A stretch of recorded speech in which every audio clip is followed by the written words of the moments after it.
económicos. El objetivo de la clase es comprender la definición del sistema económico y sus ejemplos más importantes. Como señalábamos, ¿verdad?, el día de ayer, por sistema económico es un conjunto de acciones que contribuyen a la situación económica de una sociedad y el desarrollo de la misma. Se realizan actividades económicas o de comercio para ir generando dinero, así mismo impuestos, ¿ya? O sea, desde ese punto de vista, ¿verdad?, un sistema económico, en el fondo, está íntimamente relacionado con la satisfacción de necesidades. Ahí, por ejemplo, si vemos que el sistema económico, por lo general, tiende a realizar acciones o actividades que permitan generar riqueza, generar dinero y al mismo tiempo permitir, ¿cierto?, la aplicación de impuestos, ahí está dando como resultado, ¿verdad?, distintos elementos que se establecen como sistema económico, ¿ya? Los sistemas económicos obedecen a una ideología, doctrina o visión de sociedad. Evidentemente, cuando hablamos de un sistema económico, está detrás una doctrina o ideología política. De hecho, por ejemplo, la economía planificada es más bien derivada del sistema de tipo estatista, socialista, comunista, como dije ayer. ¿Ya? La economía capitalista es más bien, ¿no es cierto?, de un sistema liberal, liberalismo, neoliberalismo, apuntan hacia ese objetivo. Y la economía mixta está referida un poco a extraer elementos de ambos, ¿ya? De ambos, ya sea, ¿no es cierto?, de énfasis en el Estado o también puede ser énfasis en la empresa privada. Hay que sí señalar que en el mundo, por lo general, aquellos países que han optado por un sistema de economía mixta, la verdad es que no han tenido mucho, a ver, uno, no son muchos, en primer lugar, y en segundo lugar, la verdad es que no han tenido mucho éxito.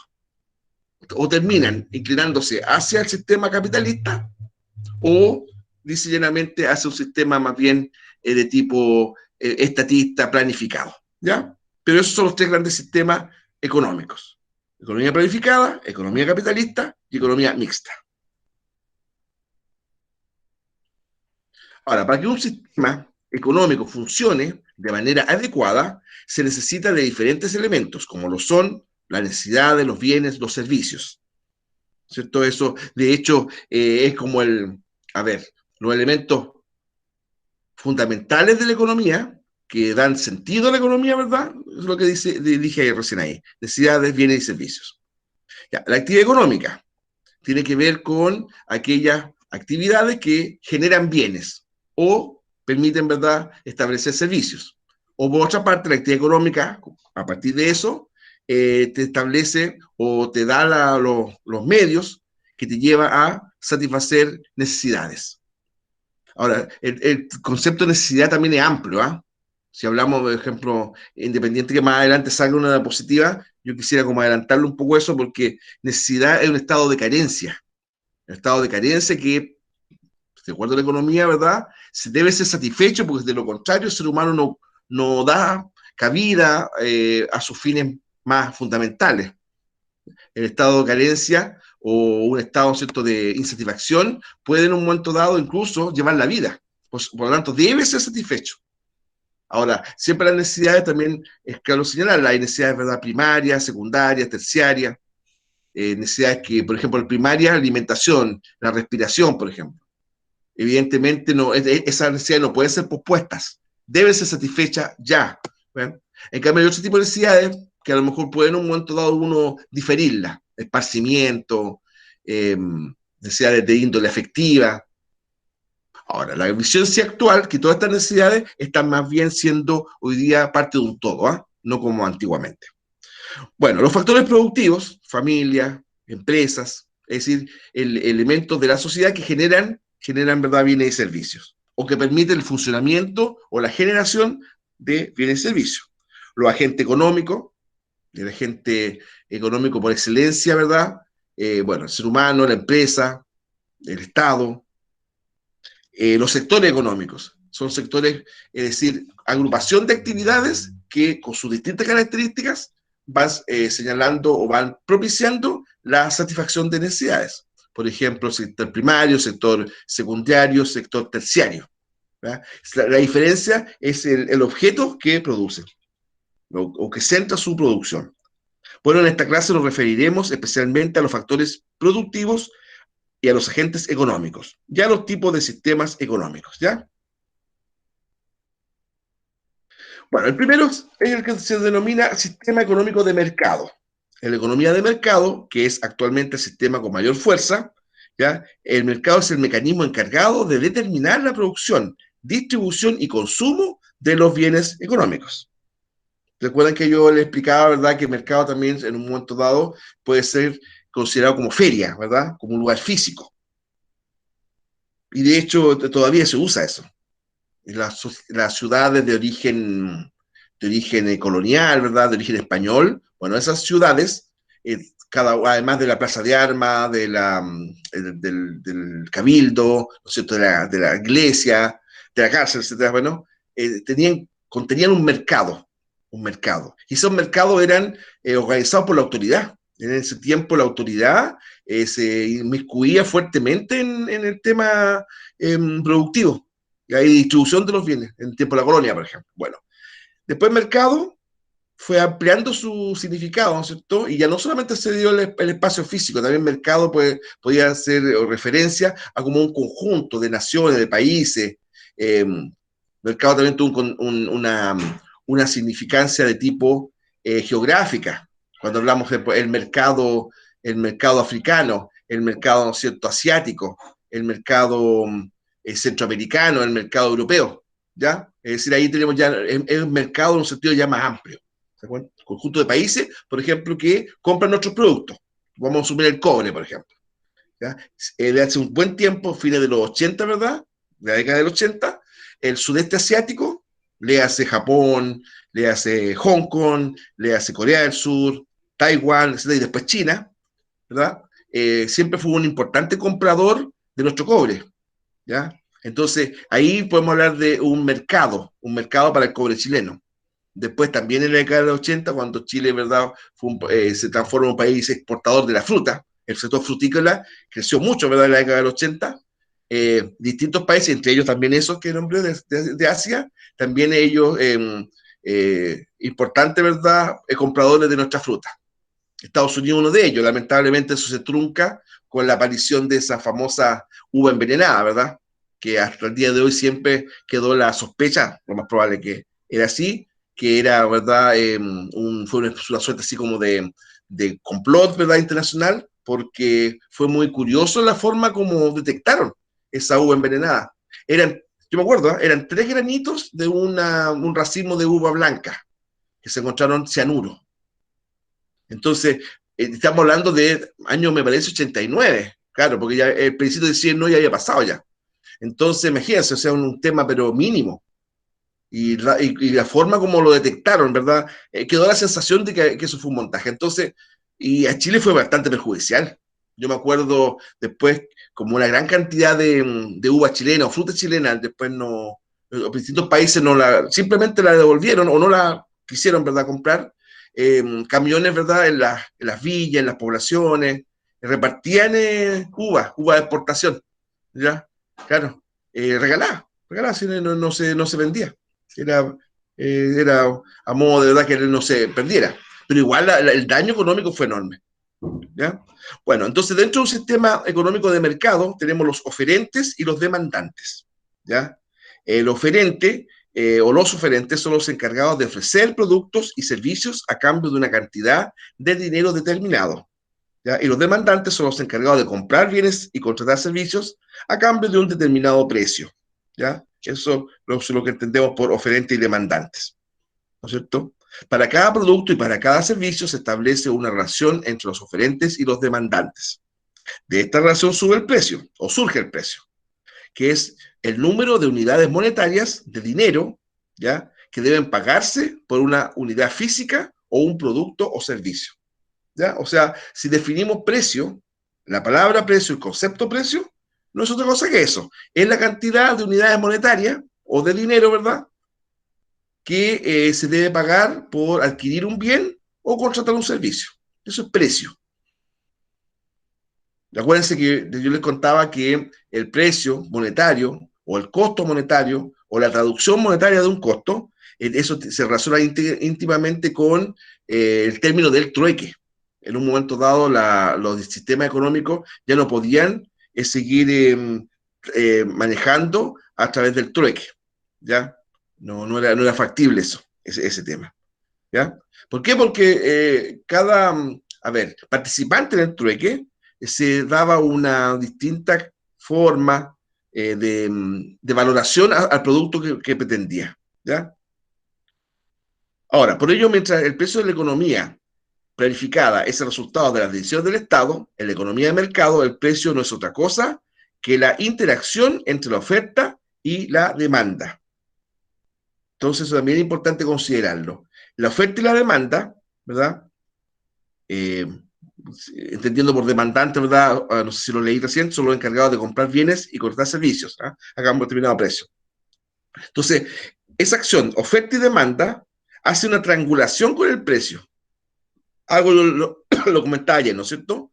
Entonces, a mayor demanda y menor oferta, supongo muchas personas quieren un producto y pocos lo ofrecen, el precio sube. ¿Ya? Claro, porque ahí son los demandantes los que compiten, ¿verdad?, por adquirir el producto. Entonces, a mucha demanda y poca oferta, el precio sube.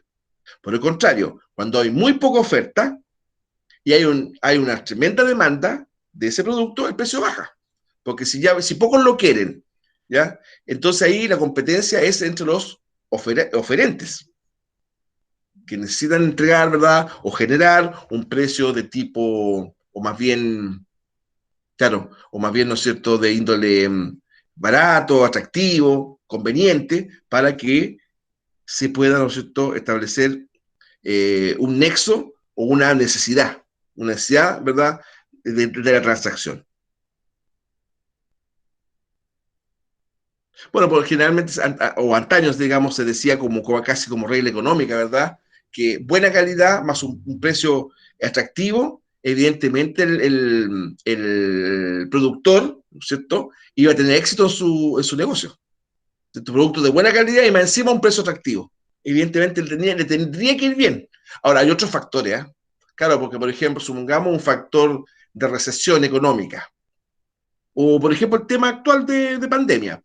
Entonces, ahí necesariamente se tendría que recurrir a otro tipo de estrategia para poder mantener un negocio, una empresa comercial, etcétera.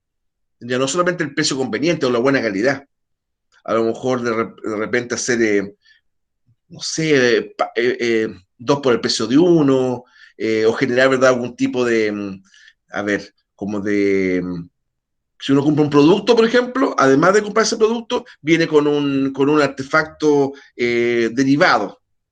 Te puedo poner un ejemplo, ¿eh? Ya, de cuánto en cuánto el Nescafé, no es que te se te reclame a ese, lleva una taza, ¿no? ¿Verdad? Y por el mismo precio. Te dice, ya lleve, ¿no es cierto?, el Nescafé y al mismo tiempo el regalo es una taza. Ya, solo uno analiza bien, a lo mejor no es ni tan regalo, ¿ah? Porque habría que ver, ¿no es verdad?, cuánto sería el costo absoluto de ese producto y si que, no, que además lo entreguen con una tasa, ¿ya? A lo mejor es el valor de esa tasa está a lo mejor dentro del margen de ganancia que puede tener por cada unidad, ¿ya? Entonces a lo mejor no es tan regalo, puede ser, ¿no es cierto?, eh, que tal vez a lo mejor podría ser regalo, a lo mejor en un sentido un pequeño menoscabo en la ganancia, pero igual debe convenir, pero ¿cómo se hace? ¿Te das cuenta? Por ejemplo, estoy diciendo un ejemplo. ¿Ya? Entonces, esos comidas regalos que de repente se hacen en oferta, etcétera, o de repente lleve un champú y al mismo tiempo con un acondicionador, por el precio del champú, por ejemplo. Un paga ahí, no sé, juntos. ¿Ah? ¿Sí? Diga.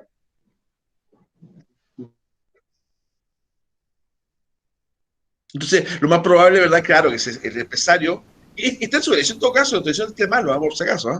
Obviamente saca sus cuentas, ¿verdad? Entonces le permite hacer esa atención a su clientela, ¿verdad? Pero sin también tener una pérdida que lo complique, ¿ya? Bueno, para llevar a cabo una planificación centralizada en todas las decisiones económicas de un país, los funcionarios encargados deben conocer todas las posibilidades tecnológicas para la producción y poseer todos los detalles acerca de las ofertas de los factores de producción.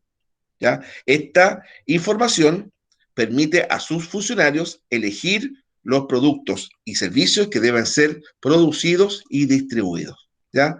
Entonces, cuando, claro, una economía es centralizada, ¿verdad? Evidentemente tiene que contar con el Estado, ¿verdad? Que aplica esa economía centralizada, debe contar con funcionarios que sepan de economía, que sean capaces, ¿verdad?, de llevar a cabo una política económica, porque si no, se producen enormes fracasos y mucha desconfianza pues la gente frente a ese tipo de propuestas. ¿Te das cuenta? Entonces, por eso es que se discute si a la larga, ¿verdad?, es bueno una economía de tipo centralizada, de tipo estatista, porque la mayoría de los ejemplos que tenemos en el mundo a la larga derivan a colapso económico. Eh, a ver, un factor que siempre se alude, ¿eh? El tema de la burocracia estatal en las economías planificadas. Entonces, claro, el Estado para poder hacerse cargo de la economía, la producción, la distribución, el control de calidad, todo eso, necesita más funciones estatales. Obviamente a esos funcionarios estatales, ¿verdad?, se les tiene que cancelar por su trabajo, ¿verdad? Entonces, bueno, ahí hay, y a mayor abundamiento, el precio de los productos de las empresas estatales tampoco tendría que tener como objetivo ganar dinero, sino que satisfacer la necesidad de la gente. Por lo tanto, ¿verdad? Por lo tanto, a la larga la economía puede colapsar, ¿ya? A la larga la economía puede colapsar, porque si el precio, por ejemplo, no es el real, y el Estado lo regula el precio a partir de políticas sociales, puede una de esas el Estado ir a pérdida. Me explico, o sea, el objetivo del Estado es entregar buenos productos a bajo precio, ya con un tema político, ideológico, ¿verdad? Pero no vaya a ser cosa que esa acción le genere después pérdida al Estado. Entonces, detrás de una buena intención puede haber un grande error económico, ¿te das cuenta? Entonces, a mí, como decía yo ayer, a mí no me gusta mucho dar ejemplos en el vecindario, pero ya, no, pero al final no termino siendo igual, ¿ya? Disculpen. Por ejemplo, Argentina. Eh, ¿Sabían ustedes que algunas provincias argentinas, bajo gobiernos anteriores, prácticamente el consumo era cero? El gas le salía nada, la nada misma, se pagaba muy poco de agua, la nada misma de luz, un internet gratis, mala, pero gratis al fin y al cabo. ¿Ves? Pero entonces ya, se podría entender, ¿no es cierto?, como los países europeos, ya tienen todos esos productos, no pagan catch, pero se pagan a través de los impuestos, como es, por ejemplo, los países del norte de Europa, donde ellos pagan muy poco, ¿verdad? Productos, o sea, servicios esenciales, pero pagan una alta cantidad de impuestos y de ahí se financia el sistema. Pero acá no. Entonces era, en fondo, un aporte estatal, en base a reservas federales, etc. Entonces ahí es donde viene el tema, o sea, eso a la larga, ¿verdad?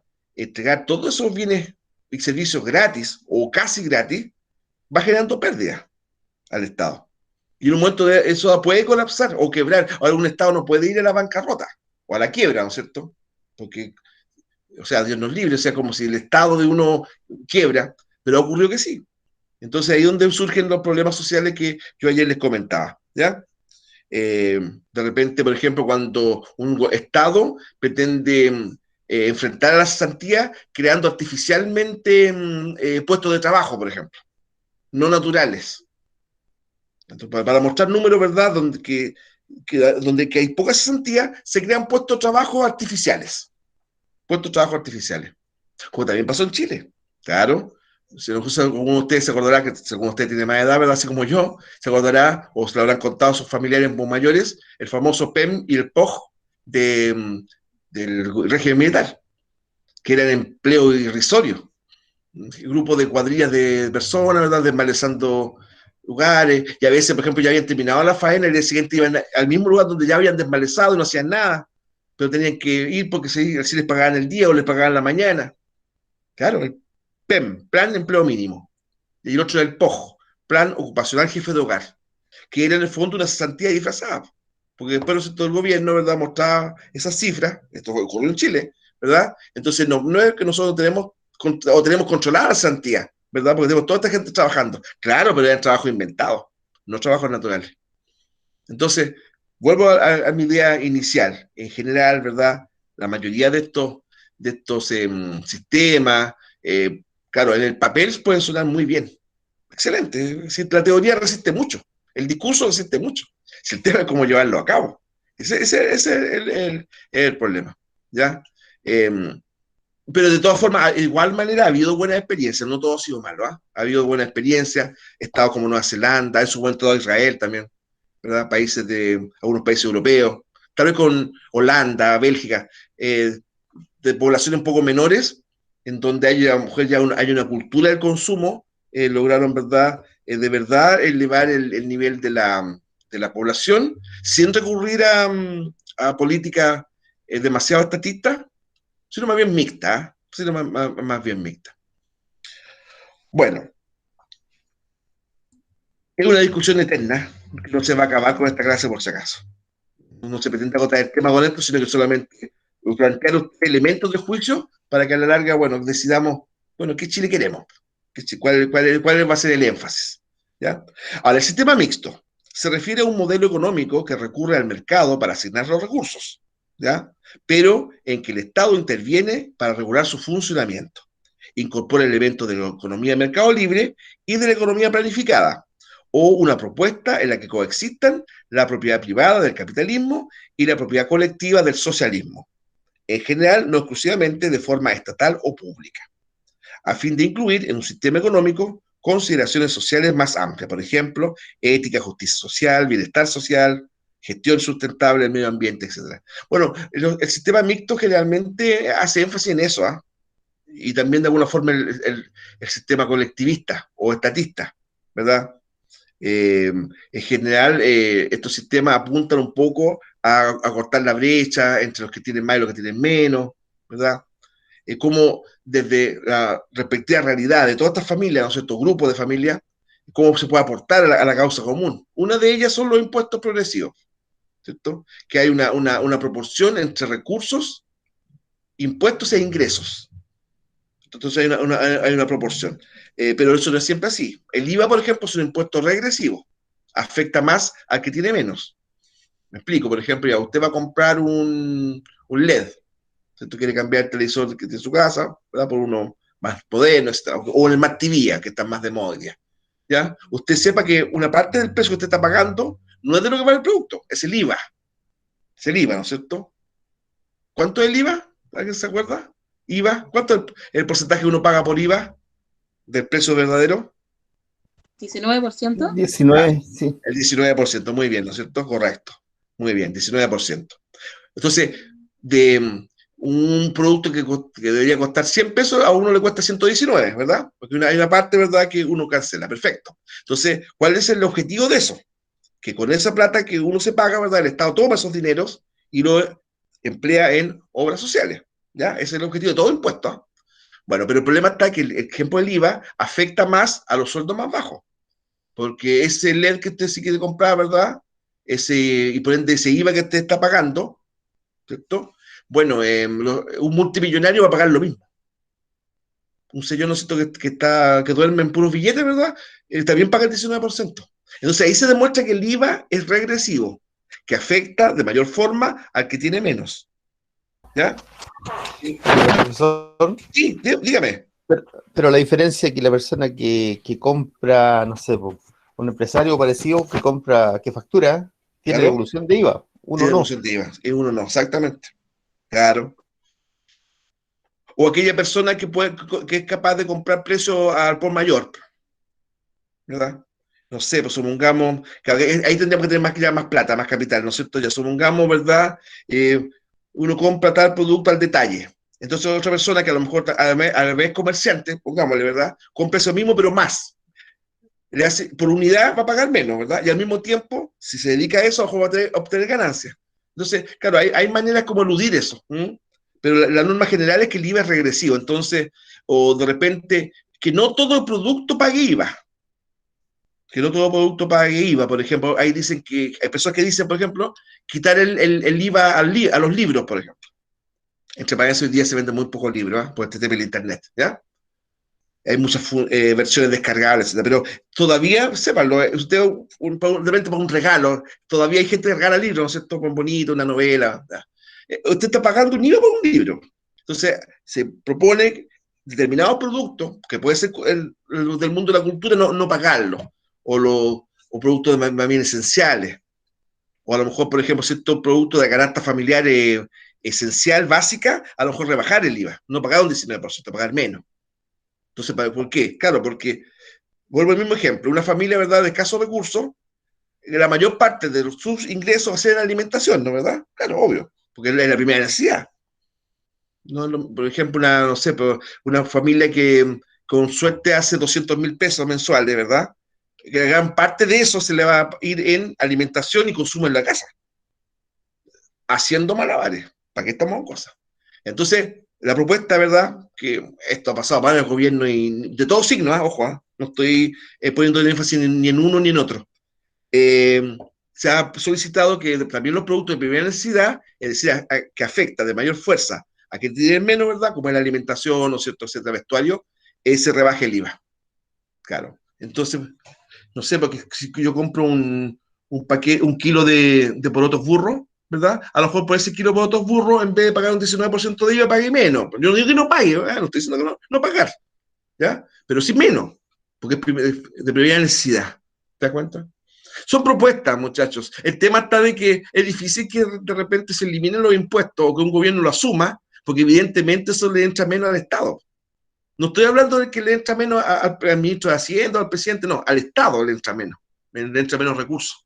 ¿De acuerdo? Entonces, por eso el tema de los combustibles, si eso es un tema, pero casi que como que eterno, si la mitad de lo que el litro de benzina, ¿verdad?, que uno le echa al cacharro, ¿verdad?, la mitad en el fondo de impuestos. Y esto surgió bajo el régimen militar, ¿ya? Bajo el régimen de Pinochet, ¿verdad? ¿Se acuerdan del terremoto? O sea, algunos no nacían, ¿no es cierto? Pero el terremoto del 85, ¿no es cierto? Que se dañó una cantidad de caminos, carreteras, etc. Ahí surge ese impuesto, que era, ¿verdad?, a pegarle un impuesto a la benzina para que con esas plata se mejorara la parte vial, caminos, carreteras, calles, etc. Ya. Eso ese era el origen del impuesto a la benzina. Pero después se empezaron a reconstruir los caminos y se concesionaron. Se concesionaron. El tema de estos peajes a cada rato, ¿te das cuenta? Entonces, ahí uno se pregunta ya, tú pagas permiso de circulación, tú pagas, ¿verdad?, impuesto a la benzina, que de fondo también es un castigo al tener vehículo. Ojo, tener vehículo no siempre ser rico, ¿verdad? Ya. Además de eso, ¿no es cierto? Está el tema de que muchas vías, ¿no es cierto?, todo Santiago, es imposible no pagar el peaje. De hecho, el TAG es como un tercer impuesto. Entonces, es como un permanente desincentivo al tener movilización propia. Entonces, alguien puede decir, ya está bien, pero eso es bueno, ¿verdad? Porque, por último, ¿cierto? Se evita la contaminación, ¿verdad? Evitemos congestión vehicular. Miren, te pongo un ejemplo. Yo a las 5:30 vine desde el Colegio San Luis, o ex San Luis, ¿no es cierto?, se llama EPT hoy día, a mi casa, aquí en la 4 de octubre, ¿verdad? Pasé rápidamente a la cuenta, compré unas cosas, y la cantidad de vehículos, pues, muchachos, pero es tremenda. Dentro del supermercado, en las calles, Avenida Condel, pero iba de bote en bote de auto. Entonces, si el objetivo era desincentivar el uso del vehículo, no se está alcanzando. Porque la gente sigue sacando el auto. ¿Se da cuenta? Entonces, ahí habría que repensar un poco, ¿no? ¿Cuál es el punto? Ya. Y además, es un área. Y además, el tema del impuesto a la benzina, ¿verdad? No solamente afecta a los que tienen vehículos, ¿no? Y el pasaje, porque si sube la benzina, eso los empresarios de transporte lo traspasan a público, a boletos. En los fletes. El servicio que un camionero, ¿verdad?, cobra por llevar los productos al supermercado, si a ese señor o a ese grupo de señores, entremos a discutir de repente ciertas cosas ahí, pero bueno, vamos a asumir que no haya otro tipo de circunstancias. De verdad es que sea más costoso hacer el transporte de los productos esenciales al supermercado, va a significar que ese supermercado va a comprar más caro, porque sin duda que el señor del transporte, ¿verdad?, le va a cobrar. ¿Y a dónde finalmente se va a traspasar esa alza? Que te cueste más llevar al supermercado el producto. Al final, ¿quién va a pagar ese aumento? ¿Quién lo paga eso? El consumidor, obvio. Si eso haciendo, de verdad, el alza de los combustibles es una cadena de cosas, no solamente para el que tiene vehículos. Y el mito, ¿verdad?, que el que tiene autos ricos, eso no, para muchas personas a veces el vehículo es medio de transporte y el medio de trabajo. ¿Te das cuenta? Claro, si de repente, por ejemplo, ya, lo que hablábamos ayer del rubro maestros, ¿recuerdan, maestros de repente cafetería, todo eso? A veces te requiere un vehículo para atender oportunamente a los clientes. ¿Cierto? Jefe, estoy en su casa en media hora o en 15 minutos ya. Entonces, generalmente hay una competencia ahí. La mayoría de los personas, ¿verdad?, al cual, ¿no es cierto?, en lo personal, ¿verdad?, he solicitado que van en casa, hacemos algún tipo de trabajo, llegan en sus camionetas, etcétera, o vehículos, el tema de transporte de herramientas, todo eso. Entonces ahí uno se da cuenta que el tener auto muchas veces es casi una necesidad. Prácticamente la mayoría de los delivery, ¿verdad?, son empresas como aparte que trabajan para un productor. Entonces, por ejemplo, cuando lo trae a un joven venezolano, ¿verdad? Y le roban, ¿no es cierto?, la moto, le hacen pedazos el tema, por robar y a ese puede hacer daño nada más. Entonces, es un medio de transporte de sobrevivencia. Casi de primera, no casi, perdón, de primera necesidad para él. Porque la gran mayoría de los deliveries son como empresas, o mini empresas que trabajan para un consumidor, ¿no es cierto? Para un productor, perdón. Son las menos los que tienen en sí mismo el servicio de transportar. Trabajan, se asocian, ¿verdad? Una empresa gastronómica con el delivery. Entonces, es jodido, de verdad, muy complicado, disculpen la palabra. Es muy complicado el tema de tomar medidas correctas como ministro de Hacienda, por ejemplo. Porque como tú ahí en un momento dado, ¿dónde hacen los énfasis? ¿Ya? Pero eso no excusa los errores, ¿eh? No con eso decir nada, porque es difícil, puedes meter las patas y decir, no, pues si para eso te nombraron, para diseñar, ¿verdad?, una economía correcta, etc. Entonces, es apasionante el tema, pero generalmente no hay mucha respuesta frente a eso. O la hay, pero de distintas ópticas, ¿verdad? De verdad yo digo una cosa, por ejemplo, la gestión que hizo el alcalde Jadwe en Recoleta con este tema, por ejemplo, las farmacias populares, buena. Es muy buena, si no hay punto, a punto que Lavín quiso, o lo hizo, parece, algo parecido en Las Condes. En Las Condes, ¿no? El tema de las farmacias populares. No quiero hablar mal, pero aquí en Quillota el tema de la farmacia o centro popular no funciona igual que en Recoleta. ¿Ya? No sé si alguno ha tenido acceso a... Si ha tenido rapidez en el remedio, excelente. Pero compañeros suyos el año pasado me decían que igual de repente a veces hay espera. Entonces esas lógicas, ¿verdad? De servicios de carácter social, a veces te requiere un alto grado de paciencia, de altura de mira, y a veces, pucha, cuando la situación familiar es desesperada muchas veces, que necesita un fármaco, no, compre acá porque acá, ¿no es cierto?, te cobramos menos. O sea, ahora lo que llega a ser para la risa, de verdad, a mí me da una risa irónica, es que las farmacias del retail, estoy pensando en Cruz Verde, estoy pensando, no sé, pues en San Cobran, el gancho que ahora ellos usan es justamente el tema de los productos o de los fármacos más baratos. No estoy seguro, parece que era Cruz Verde. Cruz Verde, la farmacia de los bioequivalentes, es como el eslogan.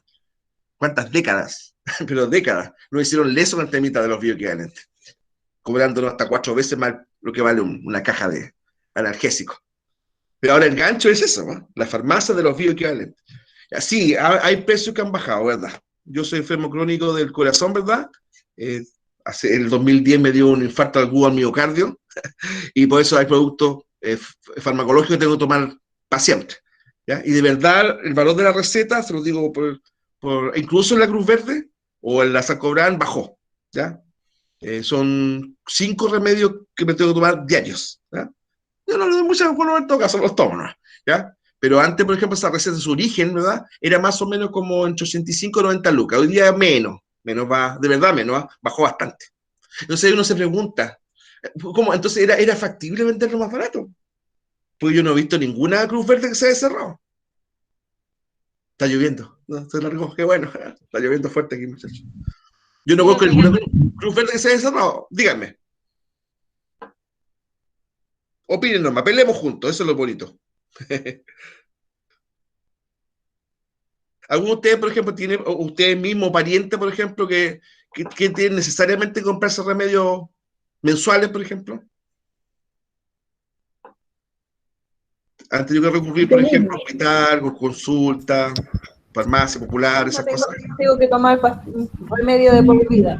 ¿Ya? También compra. Y ese remedio, disculpe, particular, por ejemplo, ¿cuánto le costaría? Yo me los compro particular. ¿Ya? ¿Cuánto le sale? Disculpe la... Gasto en total entre todos como 52, 55. Harto. O sea, la Eso, receta es cara, carísima. yo podría ir al consultorio, pero tampoco tengo los tiempos, Los tiempos. porque me podría Ya, atender y me podrían dar las cosas ahí. ya, No, no puedo. ya. ¿Y no se inscrito, por ejemplo, en esta farmacia de ahí, calle Pinto? No, No. ya. La otra vez habían quejas de eso. Yo te digo, la idea fue buena, igual, ¿ah? Pero yo he escuchado quejas respecto a eso. ¿Mm? Que a veces, depende de los proveedores, ¿ya? Sí. Sí, sí, sí, ¿Te sí. parece que tienen poco stock a veces? A veces Stock. la gente tiene que esperar, no sé. Ya. Sí, sí. O el tema también, por ejemplo, tú tienes que llevar todo tu informe social, pues, ¿no es cierto? La ficha, todo eso. Todo eso te lo consideran, claro. Ya, no Sí. sé, porque nunca he ido. Sí, no, sí, es verdad, te solicita eso. Tiene su lógica igual, ¿ah? Porque obviamente tú tienes que acreditar, o ¿cierto? De alguna forma, digamos, la vulnerabilidad, sí, es una realidad. Pero estamos en Chile, estamos en Chile, ¿sabes? Que estamos en cosas, ¿eh? ¿Verdad? Entonces, y eso es lo que yo digo, ustedes me lo han escuchado en varias clases ya. El tema, por ejemplo, que uno puede entender a veces la rabia, el descontento, todo eso, que para todo tú tienes que, pucha, comprobar todo, o sea, todo, o sea, una serie, el papeleo, incluso hay un papeleo virtual, ¿no es cierto? Adjuntar cosas, llega a cansar.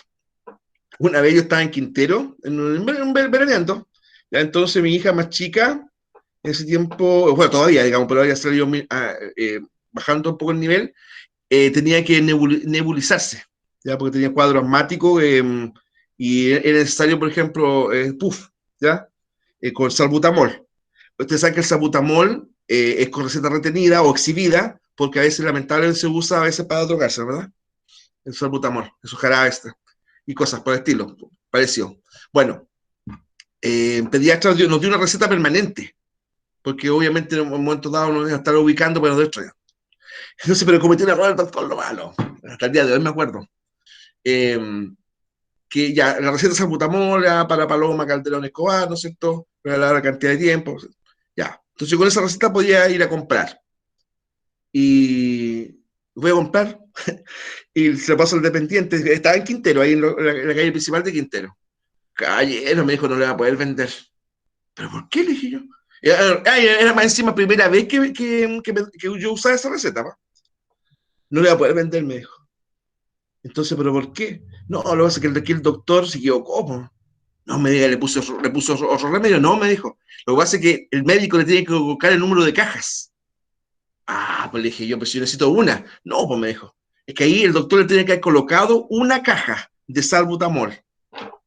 Y yo lo quedé mirando y no quería creerla lo que me está diciendo.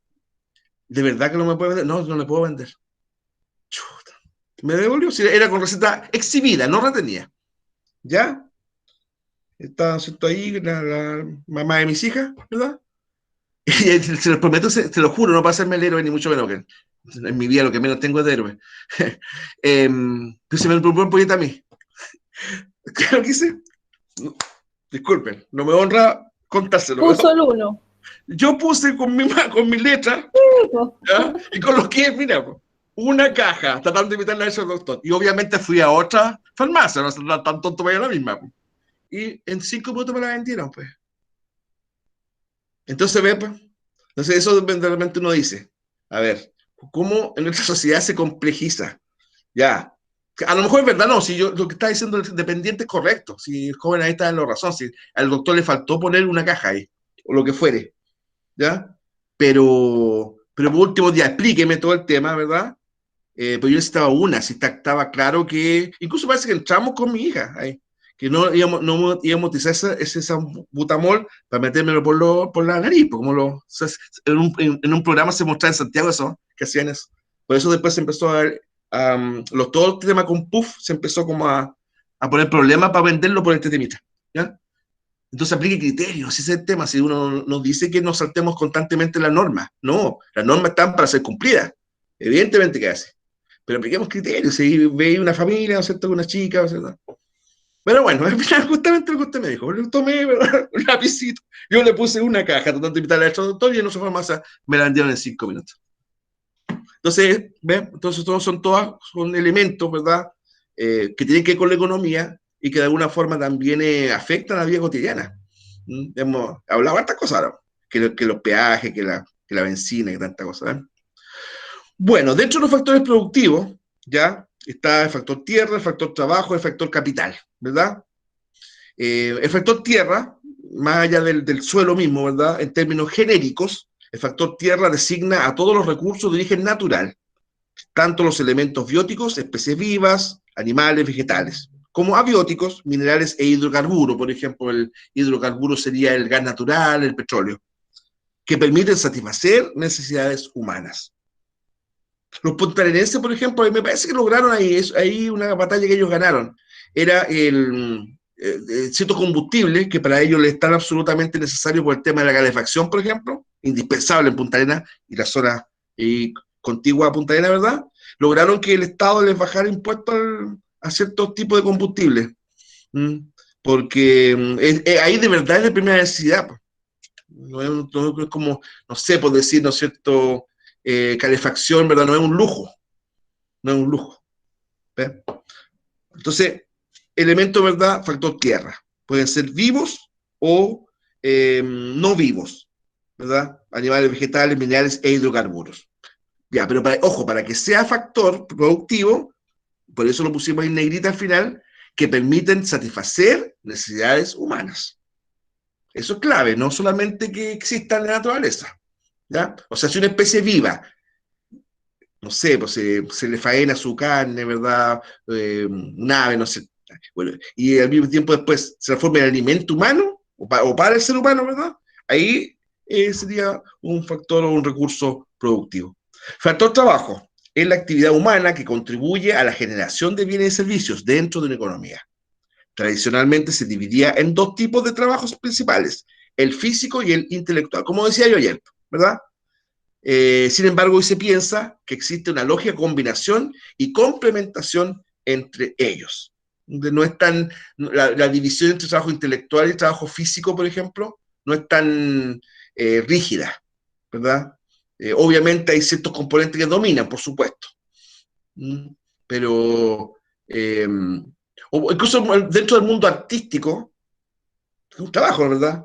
Un mundo artístico que se gana la vida dentro de como artista, como un artista, en la artesanía, por ejemplo, también ahí como la frontera, el límite o la división entre lo físico y lo intelectual varía.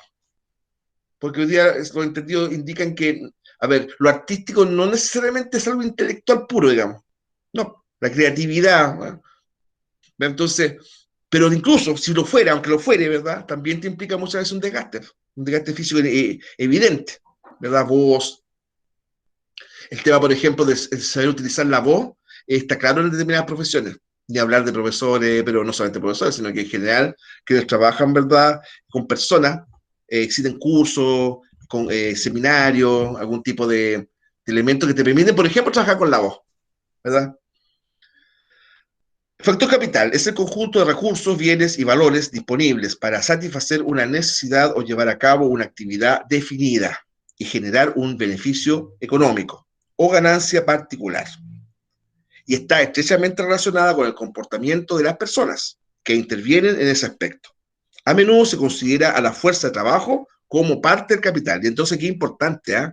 Porque uno a veces equivocadamente le dice solo capital al dinero. ¿Ya? El dinero, ¿verdad?, es parte importante, claro que es parte importante, pero capital también son las personas, capital humano, ¿verdad? La infraestructura, herramienta, utensilio, espacio físico, todo eso es parte del capital, ¿te das cuenta? Entonces el capital no es solo, yo tengo un capital de generalmente, ¿cuánto? Ya, tanta plata, sí, pero también, por ejemplo, el tener equipos, por ejemplo, un taller mecánico, por ejemplo, ya. claro, además de lo que el flujo de caja que ese taller mecánico obtiene, está una serie de cosas, torno, herramientas, ¿verdad? Para hacer escáner, etcétera. La luminaria también cuesta capital caro, por supuesto que sí. Pongo un ejemplo, supongamos un señor tiene, ¿verdad?, un taller, ¿verdad? Y finalmente logró comprar ahí. Bueno, eso, por ejemplo, es suyo, ¿ya?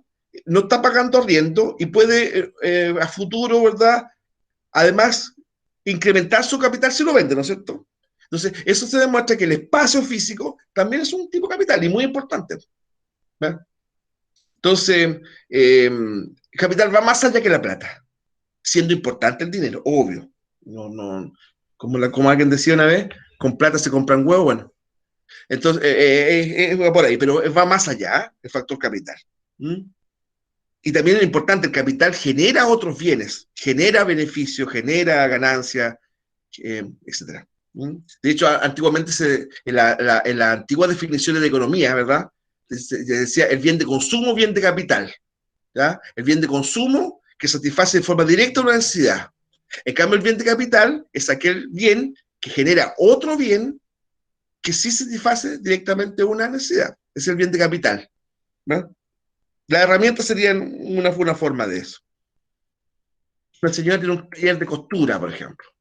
Recuerda que antiguamente, no tan antiguamente, el tema de las modistas era tan... Ya, pero supongo ya, una señora tenía ya su patita, ¿verdad?, invertía, compraba máquinas, ¿verdad?, tenía trabajadoras, etcétera.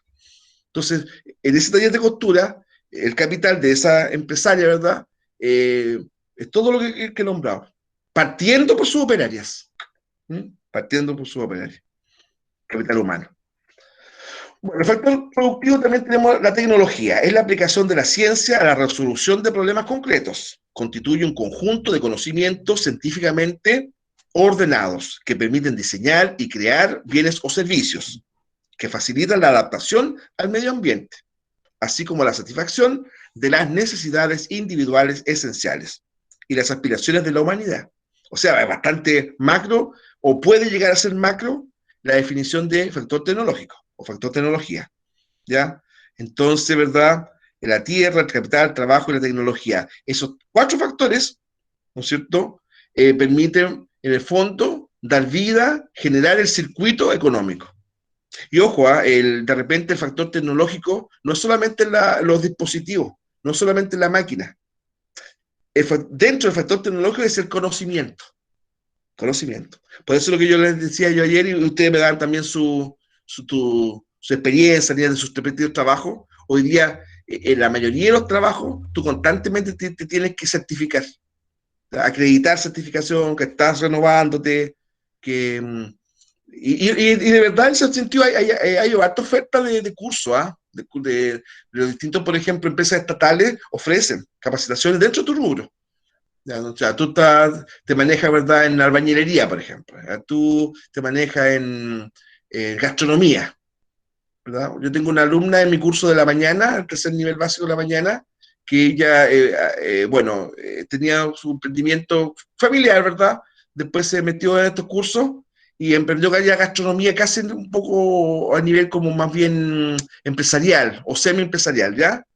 Y hoy día uno de los, bueno, ahora no tanto por el tema de la pandemia, se dan cuenta de la mayoría de los ejemplos que uno empieza a dar, se caen por el tema de la pandemia, que fome, bueno, pero antes por lo menos de esto, ya ejercía como monitora, para señoras que querían, por ejemplo, capacitarse como maestras de cocina, así, banquetería, coctelería,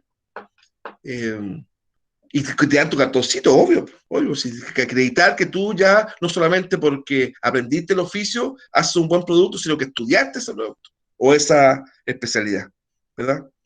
Así que bien interesante eso, y bueno, porque al fondo al cliente, ¿verdad?, le da como, ahí ¿se acuerda el ejemplo tan interesante que hablábamos del tema del gas? Bueno, te genera, ¿no es cierto?, confiabilidad, ¿verdad?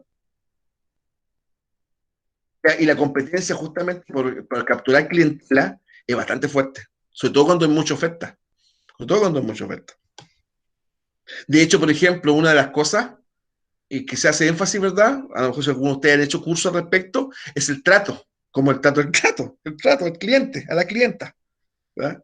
Lograr, ¿verdad?, una identificación con la clienta, con el cliente, establecer algún tipo de, incluso de casi de vínculo psicológico, afectivo con el cliente y la clienta. ¿Se han fijado esas personas que tienen el don innato de venderte lo que quieran? Bueno, ahí, ¿verdad? Además del don innato, hay técnicas de mercadotecnia, por ejemplo. ¿Cómo lograr descubrir lo que le falta? Oye, esto es para ti, es tuya, esta prenda es tuya. Yo la vi y dije, la pochita, esta es para ella. No, hay personas, pero fantásticas en ese sentido, ¿eh? Caballero quiere quedar como rey en su casa, compre, no sé, eh, manjar de lúcuma, y queda como rey, ¿verdad? Y uno, de verdad, compra pensando que hay que quedar como rey, pues. Al final me lo termino comiendo yo solo, pero bueno, lo compró pensando que iba a quedar como rey, ¿ves? Entonces, todos son mecanismos de mercadotecnia que ayudan. Si no, sí ayudan mucho. El presentar un producto ya hecho por ti, hecho por tu emprendimiento, pero de manera atractiva. Ya que no es solamente que sea bueno, que sea bonito. La presentación, por ejemplo. Vean las ferias públicas, pues ahí está lleno de eso. Y de verdad, ¿cierto? Yo siento que es muy valioso, ¿eh? Bueno, la definición de agente económico. Un agente económico es toda aquella persona, puede ser natural o jurídica, es decir, una persona o una empresa, que participa en la economía, desempeñando cualquier clase de actividad económica. Los agentes económicos pueden ser entendidos como los entes que actúan y toman decisiones dentro de la economía, ¿ya? Tomar decisiones, eso es sumamente importante. Y actuar. Ahora, dentro de los agentes económicos tenemos las familias. Son las principales unidades consumidoras, ya que demandan bienes y servicios para satisfacer sus necesidades. Y por otro lado, ofrecen sus recursos, consumo y mano de obra. Fundamentalmente capital humano a las empresas. ¿Ya? Claro, de hecho, hay una doble importancia de la familia o de las familias. Primero, consume lo que las empresas ofrecen, primero. Y lo segundo, aportan mano de obra. ¿Ya? Es lo que se llama el circuito productivo. Las empresas son quienes toman decisiones sobre la producción y la distribución.